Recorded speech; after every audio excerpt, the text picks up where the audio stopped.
This is an unboxing of a Skywatcher SWA 22mm 70 degrees eyepiece.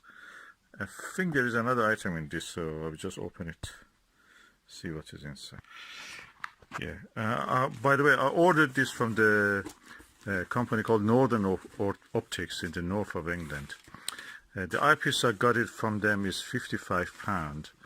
Elsewhere is £99. In the eBay is £99. You cannot find it even nowadays. It's because of the coronavirus. Everything is now, the prices have shooted up, and everything is selling without having anything replaced. I ordered from another company and they couldn't deliver it because the OVL, Optical Vision Limited, was closed. So this is the only place they had it, and they had it as an X display, £55, and they posted it yesterday, and now today is here. So I'm really happy with the Northern Optics. Really good, really nice.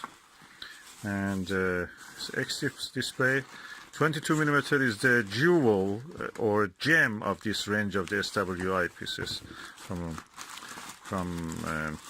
Skywatcher. So I'm looking forward to see how it looks. Let me just open it. Well packed, by the way. Nicely packed. Oh, look at that.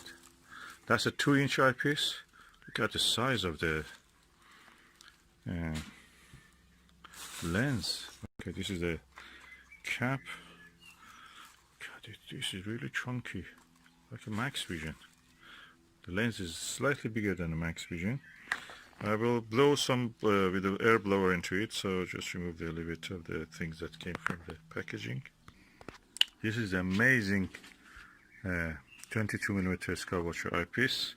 I read a lot of positive reviews about it. This is almost impossible to find it these days, unless it is at a very high price. And I was really lucky. I got it £55, free postage delivery. All the things you buy from the Northern Optics company is free delivery. So that's impressive eyepiece. Look at it.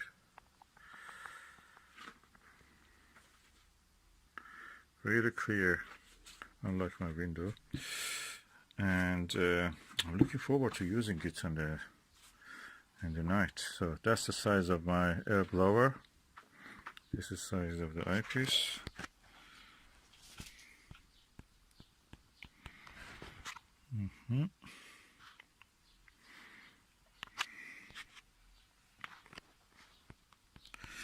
This is 2-inch, so it goes only with 2-inch, and it's also screwed for the 2-inch barrel, completely inside darkened to avoid reflection, stray lights. Really impressive optics, clean, and you can raise the eye cap to a comfortable level. It's around ½ centimeter. It came up, and that's all that you need. You don't need more than that, and that gives you opportunity to look with your glasses without actually touching, or your eyelashes touching without touching the top surface of the eyepiece. And this is a top quality. I'm going to look at it tonight to see how it is, and I will tell you how it looks.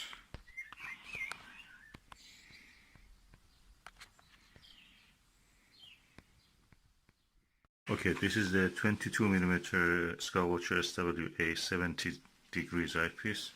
I'm looking through the Skywatcher 150mm 6-inch refractor, and I must say the image quality is perfect, best, superb. From the corner to corner, no astigmatism, no chroma, nothing.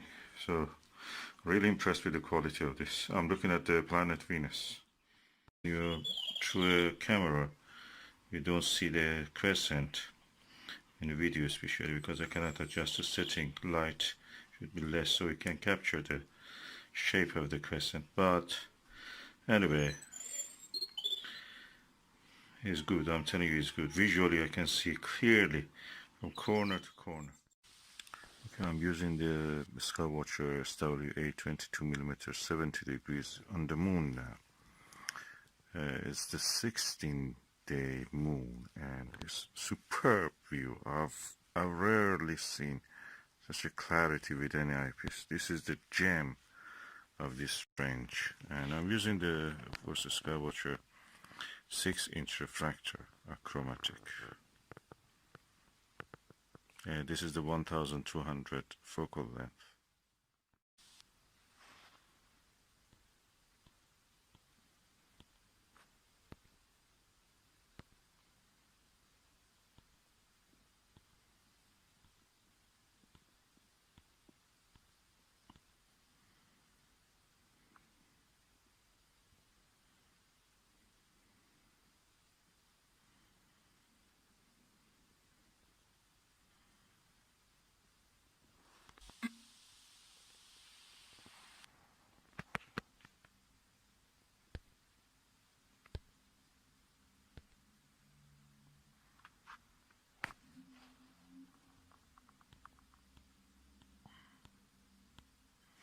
You can see the Owens bridge in the lower part of the image, Mare Crisium.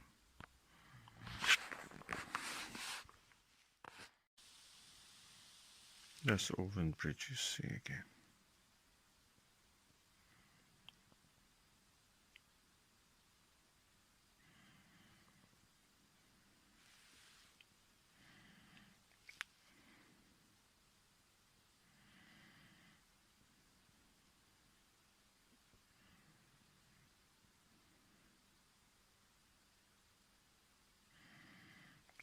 It's kind of dimming and unfocusing is because of the use of the autofocus.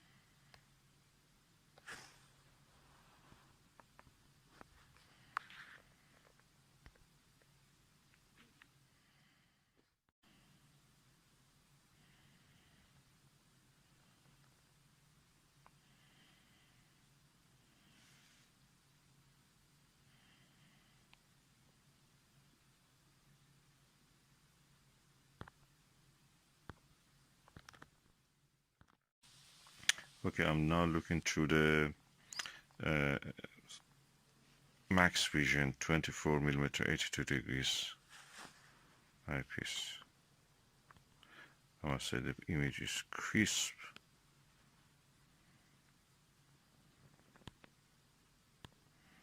Video is nothing compared to what you can see visually. Probably is around just showing to 20% of the visual sharpness of what is actually visible.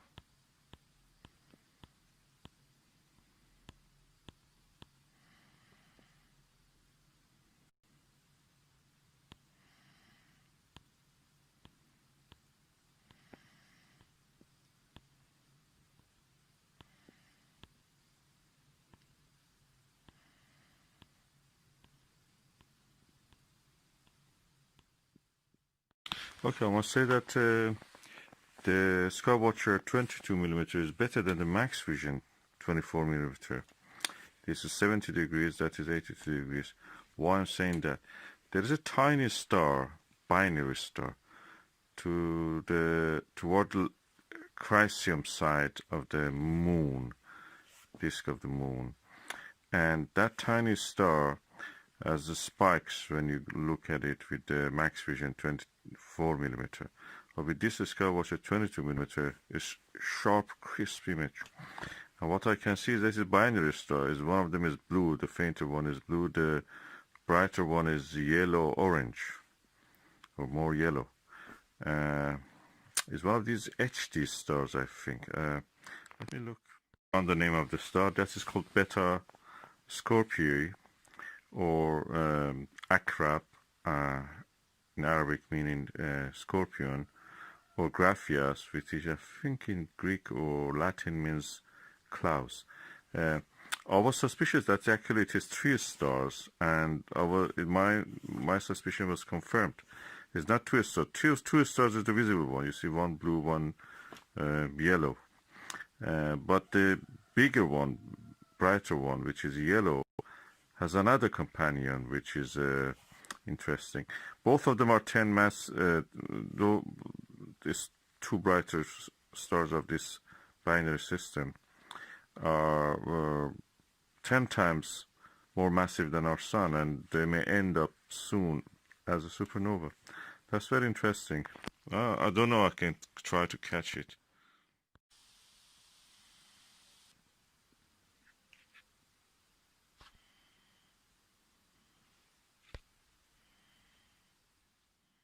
Anyway, I try to photograph it. The moment I breathe, it just my hands shake, and even the camera also shakes. So you can easily see the pair of the Messier craters on the moon. That's beautiful.